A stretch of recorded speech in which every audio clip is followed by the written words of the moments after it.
This is the story of a professor who was very, very strict, and he was actually one of my professors that I had when I did my training in internal medicine. And he is now 68 years old, and he has atrial fibrillation, and he has no chest pain. But let me quickly go to the patient and show you the images.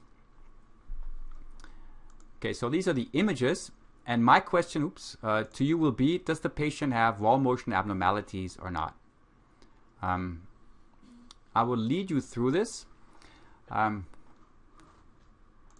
Okay.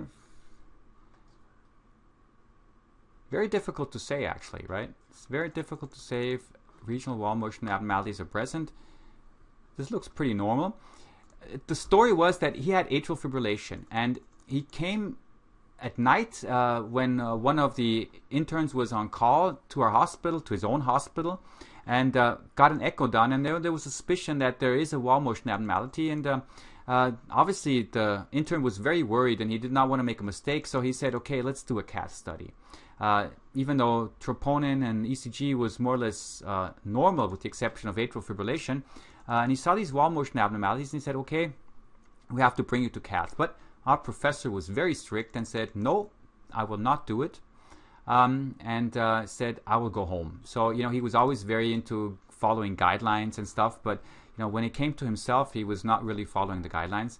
But of course, I must agree, the question was if there's really wall motion abnormalities. So what we did was we performed a contrast study. This is a very neat way of looking at regional wall motion abnormalities.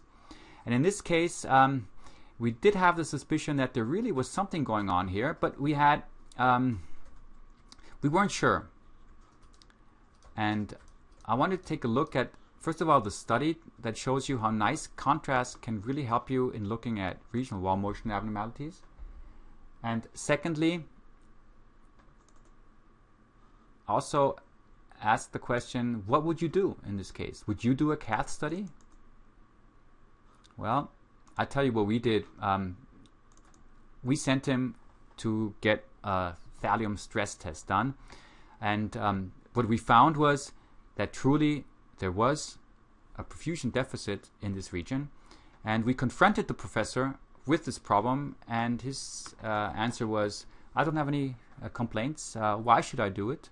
After all, he was not so incorrect because the area of risk was very small, and of course with some doubt if you'd really benefit from it if it's a small area of risk. But still, we would have wanted him to do a cath study, but he was strict. He just simply did not want that get done.